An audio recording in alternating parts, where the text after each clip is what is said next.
On the night of 30 July 2013, we were setting up for regular duty night. My aircrew and I were about to take off on a hoisting training flight.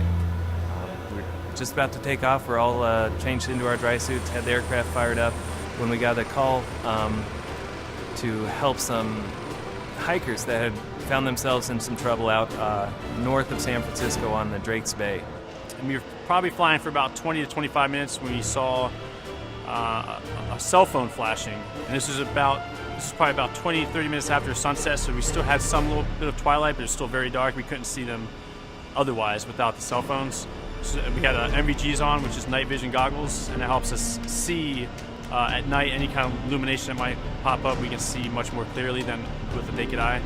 So because we had those on, because the hikers had the cell phones, we were able to see them right away. So we did one orbit, came back around, and decided that it was time to put me in the water.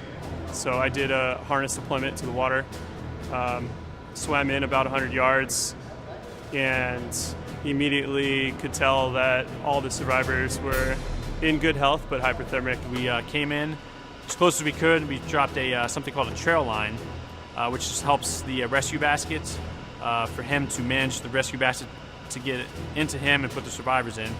So they put the basket down, and during this time we had I think 4 women that were smaller size, so it was helped out because we put 2 of them in the basket at once, and that was all the swimmer's thinking. He was able to get 2 of them in at once to make it more efficient and quicker. So he brought them up first, and then we put them in the cabin of the helicopter. Once in between the 2 hoists, we realized that we were not going to be able to get everyone out at this time, and so we were able to put together a little kit of survival gear to lower down to the rescue swimmer, mainly consisting of wool, hypothermic blankets, and whatnot to keep them warm. So we lowered down the blankets. We picked up the second 2 survivors, and at this point we were at bingo fuel, which means we had just enough fuel to make it back to the air station with a small reserve.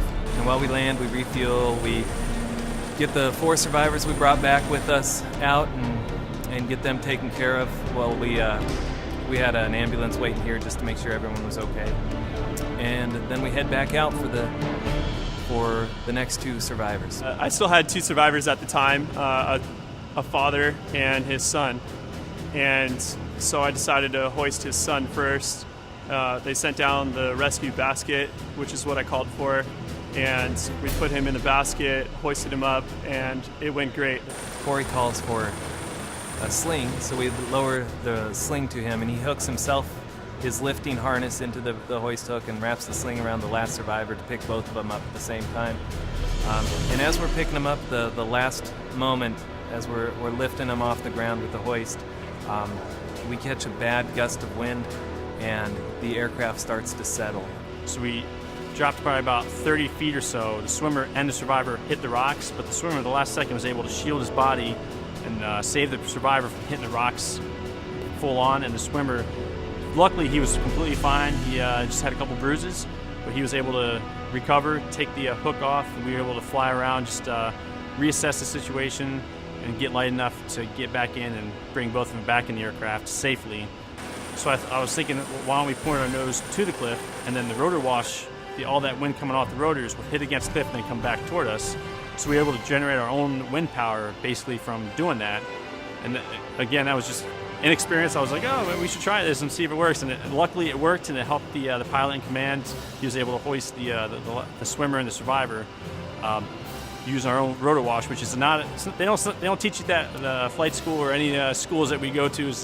Sometimes you got to make up on the fly and kind of think of situations that are going to help you out when it may not be a normal thing that we did. Please welcome tonight's awardees from Coast Guard Air Station San Francisco. Lieutenant Commander James Kinshola, Lieutenant Bo Bellinger, AMT-3 Travis Swain, and AST-3 Corey Phipps.